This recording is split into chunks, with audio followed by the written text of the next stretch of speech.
Well, what a day in politics it's been. It's actually been a few long days in politics with a few election polls coming out, as well as the news of David Littleproud's departure. And I didn't think we'd get it so soon, but Matt Canavan has been named the leader of the Nationals, with Darren Chester being the new deputy leader, as well as the leader of the Nationals in the House of Representatives, with Matt Canavan being in the Senate.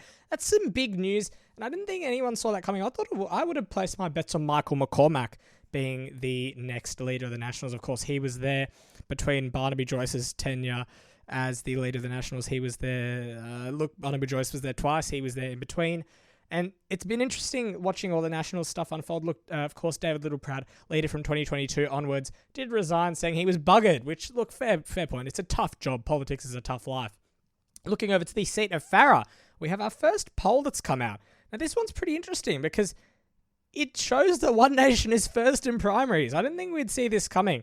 Now, of course, we've had the candidates come forward for One Nation, the Nationals, and a few other parties. Of course, we have the independent Michelle Milthorpe stating her intention to run. But looking to the Farrer by-election. Now, this one's an interesting one. May the 9th, that's when it's going to take place. And we've just got our first poll. I'm going to get it up right now. And I'm really excited to see how this plays out. Of course, I'm hoping we get some more polls in the next few days. Now, let's take a look at this opinion polling.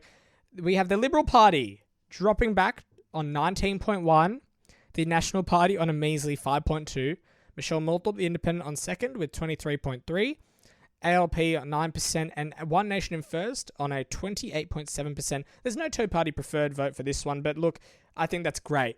For One Nation, it shows that in the regional seats like that, they'll give the Nationals a real run for their money. Of course, Tim Fisher, I think his name was, he was the member for Farrer before Susan Lee, and he did resign back in 2001, and of course then Susan Lee did take it off his hands. Shocking stuff to hear about. Of course, big news with the coalition, and the latest Australian federal poll has been released. Let's take a look at it here. Australian political polls.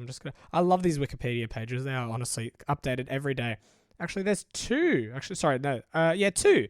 The latest one puts ALP at 30%, the LNP at 19%, and One Nation at 26%. Two-party preferred between the ALP and LNP is 55 to 45, and the ALP versus One Nation is 55 to 45 as well. Wow, okay, interesting.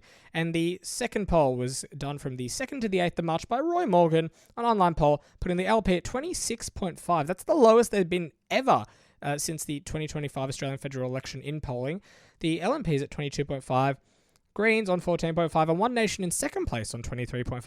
And in a two-party preferred, it's 54.5 to 45.5 ALP and LNP, with the ALP still being in the lead. I'm sure I haven't actually seen that poll. That's quite interesting to see the ALP dropping back to a lower primary vote. Of course, these are all polls. Take it with a grain of salt. I'll catch you on the next episode when we get some more news about the leadership of the Nationals. And of course, I got to say, Kevin Hogan did run, as well as Bridget McKenzie, unsuccessfully. But look, Darren Chester, congratulations to you, man. You've been hanging out for a long time in the National Party room. You even ran for leader back in 2022, but now he's done quite well for himself.